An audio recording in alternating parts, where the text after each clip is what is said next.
D&D, TikTok, and beyond, and welcome to Roll for Sandwich, the series where I let fate decide my lunch. Let's go. Today's episode of Roll for Sandwich is sponsored by Game Masters Merchant. They make high-quality accessories for Dungeons & Dragons, including the deck of many things I use on this show. This can be a fun item as a DM to spice up your D&D campaigns. And this tarot-style version from Game Masters Merchant is beautifully illustrated and comes with a quick reference for what the cards actually do in the game. Wait, I wonder if he used the deck and then got sponsored by them. In your life, and it's available on both If Etsy so, and that's Amazon from sick. Game Masters Merchant. Or you can just check the link in my bio. I'm happy to be thumbing through this deck today with no risk to myself, because normally when I'm looking at these cards, it means something bad happened. All right, let's go ahead and get things started with our roll for bread. 2 oatmeal bread. I like this bread because even though it's a hearty green bread, it's still very soft. All right, let's roll for main. Not a big fan of 4 that bread. But... turkey. Well, turkey in November is appropriate, at least for us Americans for whom Thanksgiving is quickly approaching. Next up, let's roll for cheese. I'll take ham is better on Thanksgiving than turkey. 1 Don't at me. shrimp mucos. I'm not sure what season is appropriate for Swedish shrimp cheese in a tube. I'm also not quite sure how they milk the shrimp anyway, for that matter.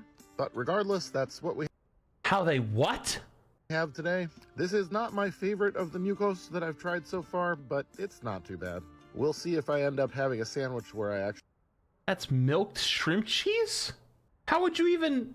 Oh, actually taste it this time. okay. I'm not gonna lie. I trust him too much. Overshadowed last time. Let's roll some roughage. 3 persimmon and 9 green onion. He doesn't normally bait in these. He never baits in these. I've never heard him bait like that before, dude. He's always has some fun facts about like actually whatever it is or wherever it comes from. I feel so betrayed. Is a sweet tree fruit that ripens in late fall. It has this neat kind of sand. You want to watch the video before this? Okay. I think this could go okay here. It doesn't have a very pronounced flavor. It's mostly just sweet. Next, we've got green onions, or as some say, spring onions, or as Roll for Sushi says, grunions. These will add a mild oniony flavor, which is okay by me. All right, let's hit it with a little wild magic. 8 seaweed snacks. All right, so we're going to be adding a little bit of dried seaweed. These have a very... This reminds me of when CarQ was on, we were streaming, we were playing on that Giga stream, and he took the loudest crunch out of nowhere. And we were like, what? Very it was this oceany flavor. I enjoy sushi, so I'm used to the taste of seaweed. Not sure how it'll be here, though. All right, and last but not least, it's the D20 sauce roll. Here we go. 14 chunky garlic hot sauce. I've been slightly addicted to this pepper plant hot sauce since I opened the bottle. It's a little on the spicier side for a cayenne-based hot sauce and has a nice, strong garlic flavor. I really enjoy it on pizza. All right, let's get our sandwich closed up here. Get our toothpicks in to hold it together. And let's use our magic marker to cut it in half. And let's take a look at that cross-section. I'm not going to lie to you. You're triggering the absolute out of me by not cutting from corner to corner. This little chunk being there is stressing me out. The green onions, shrimp cheese, and nori are giving me a little bit of sushi vibes, somehow stuffed into a turkey sandwich. I don't know. Let's taste it. Yeah, it's probably be like a solid 7.9. There's a few too many things going on in this one. The shrimp cheese and seaweed definitely gives you a sushi I forgot about the flavor, shrimp cheese. But it is directly maybe like a opposed to the 7.2 then. And also the turkey. I think the turkey and persimmon on its own, even with the green onion, would be pretty good. But this one, it just wants to be too many things. Much like my progress reports said in high school, this sandwich lacks focus. And considering all those flavors, I think I'm going to have to give this one a 4.3 today. And I'm going to call it the sandwich of many things. Thanks for hanging out, everybody. For the rest of it. Have a great day. And I guess the cheese was really that bad. Okay, you said watch the video before this? And let's take a look at that. Wait, why is this one not starting at the beginning? Did I watch this? Good afternoon, D&D, TikTok, and beyond, and welcome to Roll for Sandwich, the series where I let fate decide my lunch. Let's go. Today I'm going to be using not even logged into my account, so it wouldn't. That doesn't even make sense. That was sent in by a viewer. Thanks. Let's get started with our roll for bread. 4, it's bacon cheddar sourdough. Cheddar bacon sourdough would Wait, that's a thing? Perfect bread if it wasn't quite so small. Let's roll for main. Oh man. 10 roast beef. All right, it's been a minute since we've had roast beef, and honestly, I think this will pair better with this traumatized particular from bread roast beef than now. chicken or turkey would. Next up, let's roll for cheese. 6, horseradish cheddar. Oh man, what a perfect roll to roll with roast beef. Horseradish and beef are such a classic combination. This is Are gonna be they? good. This cheese is nice and creamy, and you can definitely taste the horseradish, but it's not like super overpowering. Super cohesive sandwich so far. All right, let's roll our roughage. 5 kale and 6 carrots. Ooh. All right, I'm gonna chop my kale. This is really a horse sandwich. I think this is a decent roll. Kale, It'll add a little bit carrots, of bulk to the sandwich without adding horseradish. too much flavor. And that's good because it won't distract from the flavor pairings we've already established. My carrots today are from my child's school lunch that didn't get eaten, so it'll be nice to use those up. Base. I honestly think this is going to do a lot of the same thing that the kale is doing, add a little bit of bulk to the sandwich without adding He's a just whole like me. lot. Maybe just a tiny bit of sweetness from the carrots, although they get sweeter as they get cooked, and these are raw, but they will add some nice crunchiness. Honestly, I think this is a decent, if subdued, combination of roughage. All right, next up, let's roll Wild Magic.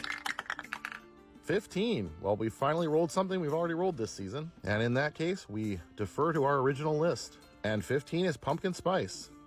Honestly, I'm not too worried about this. We're just making our carrots more like candied carrots, a side dish that wouldn't be surprising to see served alongside prime rib and horseradish.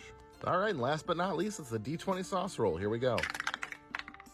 Nat 20. I get to pick. All right, well, I think that I'm going to go with this sweet hot mustard. I think this will be a great way to bridge the gap between the beef, the horseradish, and the sweeter carrots with the pumpkin spice. This mustard kind of has a horseradishy bite to it already, and being a little bit on the sweeter side, I think it's the perfect bridge. Let's get our sandwich closed up here, get our toothpicks in to hold it together. Yeah, I'm not a big fan of this sandwich looking. And let's get it cut in half. But I bet it would probably get like 8.2. And let's take a look at that cross section. Looks pretty good to me. Well, I'm feeling pretty good about ending the week with a Nat 20. Pretty confident about this one, but let's hope it tastes like I think it will. Here we go. Yeah, this is nice. It's horseradish forward, but not in a punishing way. I like that the roughage just kind of adds some substance to it, but is staying pretty much in the background. And that savory cheddar bacon bread is a nice cherry on top. That's what I like to see. I'm going to give this one a 9.7, and I'm going to call it Sweet Hot American Autumn. No. Thanks for hanging out, y'all. Have a great weekend. And That's almost a 10? Okay, listen, I didn't think that was a bad looking sandwich. Not my cup of tea. But almost a 10 is okay, it's just randomly skipping ahead because I haven't watched these. Okay. Damn, dude, that's actually kind of nuts. Good afternoon, D&D, TikTok, and beyond, and welcome to Roll for Sandwich, the series where I let fate decide my lunch. Let's go. Today we're going to be using this mystery set of dice that was sent in by a viewer. Looks like it's a sort of orange-red set. Thanks. Let's get things started with our roll for bread. 6, pretzel bun. The chewy dark exterior of this bread is the result of the I'm not a bread big being pretzel bun boiled guy. first and then baked. Next up, let's roll for main. 9, ham. The ham I have today is Black Forest ham. Sounds like a nice sandwich so far. Next up, let's roll for cheese. 2, Limburger spread. This spreadable version of the infamous Belgian Limburger stinky cheese is what we're going with today. It smells like stinky feet, and that's because it's ripened with the same bacteria that causes foot odor. Cool. Next up, let's roll for roughage. 3 persimmon and 9 green onion. Huh, I seem to be having a little bit of deja vu. We definitely had this same combination of roughage not that long ago. I think persimmon and ham is not going to be a bad combination. Ham goes well with a lot of fruits, so that should be okay. Not quite sure about the Limburger, though, but we'll find out. It looks pretty, at least. Green onion's a pretty good roll here all around. One of the traditional ways to I don't eat think they're Limburger salvageable. is the I don't Limburger care if you sandwich, in which basically the only other roll a ingredient is cupcake. onion, though typically probably not This this ain't type of savable. onion, but still. There are these hors d'oeuvres that I enjoy that are basically ham rolls with cream cheese and green onion inside them, which is kind of the vibe I'm getting from this, except with stinkier cheese. So maybe this will be good. All right, let's hit it with a little Cope. wild magic. That's some cope. 16. Is there something to wash it down with that we can maybe kick him? This guy has been doing hundreds of these. He's never drank anything. Wait, Yeah, what? gotta be thirsty as hell. A cheer Clearly- wine? Do they have cheer wine? Clearly Canadian. That could be really hard to find. Go to a world market. We'll have you. I will ship him some Clearly Canadian. Wash it down with a crisp, ice cold Clearly Canadian. Dealer's It's a choice clearly of flavor. Canadian. Well, surprisingly, it wasn't too hard to find. Thank you guys for the boon. Even if the sandwich sucks, at least I'll have a good drink to wash it down. Not a sponsor. All right, and last but not least, it's the D20 sauce roll. Here we go. 19, roll again with advantage.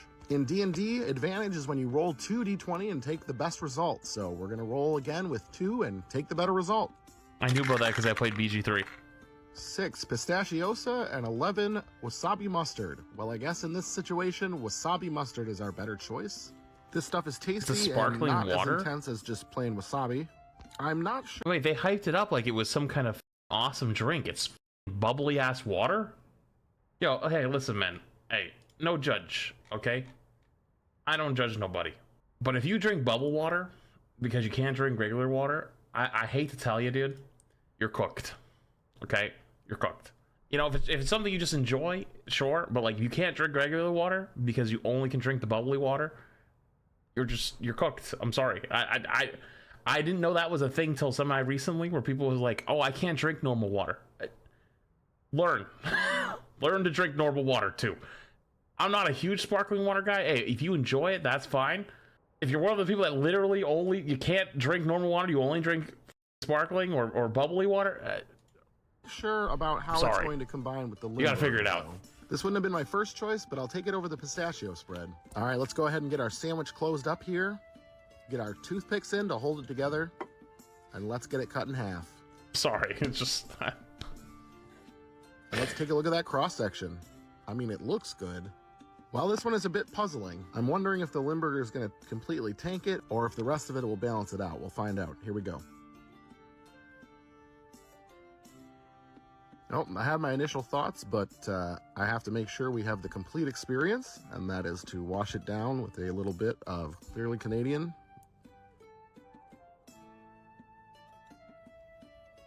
Well, that's nice, at least. This isn't too bad. The combination of the Limburger and the wasabi is a little bit challenging, and I'm gonna have to say Limburger doesn't rank very highly on my Yeah, list of cheeses. this that I is like a but the onion 4, goes well here. maybe a 3. And I felt very at home on the pretzel bun. The persimmon is pretty much doing what a tomato would do in this situation, so overall, it's not the worst. I'm gonna give this one a 6.1, and I'm gonna call it the ham, foot, and mouth. did we just lose our ability to rate these properly, or am I Finish up the drink? crazy for thinking that's too high? Hope you have a great day, and I'll see you again. Dude, I feel like the second something enters the sandwich, in which its description is it's stinky cheese that has the same bacteria as foot fungus, it just immediately disqualifies anything over a 5. Right? Like, anything over a 5 is just immediately disqualified. The sparkling water, though, dude, f the sparkling water, man. We're not giving this a 6.1 because you got to wash it down with some sparkling water. I refuse to believe that. That's bullshit. Good afternoon, D&D, TikTok, and beyond, and welcome to Roll for You know Sandwich. what? I'm gonna double down. Sparkling water sucks, dude. I hate sparkling water, and I have a f***ing passion for it because when I was a kid, my grandma, like most grandmas do, loved to deal, man. She loved to deal. She would go every weekend to, like, you know, BJ's / Costco, same equivalent. There's a BJ's. It's BJ's like Costco's in like in the Northeast, or a place called Price Right. Right, Price Right was like this like store that was like basically they don't carry like any name brands. It's like much cheaper than normal stuff. Honestly, kind of a goated store. But she would go to there and she would buy these like 6-packs of sparkling waters, right? And she would buy like 90 of them, and I'd have to carry all these from outside into the basement and would just line the whole wall with them, and they sucked balls. They tasted like shit. I don't know why. And she drank them very, very slowly, and then, you know, sometimes there'd be times where there was nothing else in the house to drink except the sparkling waters, and that's how I ended up developing such a strong taste for milk, because there was milk, sparkling water, and tap water out of the fridge, and I was like, I'm drinking the milk, and so I just started drinking milk all the time, and now I love milk. And so those sparkling waters were so ass, they were so terrible that we would go like months without any decent tasting drinks because of those sparkling waters. And I ever since then I've hated them.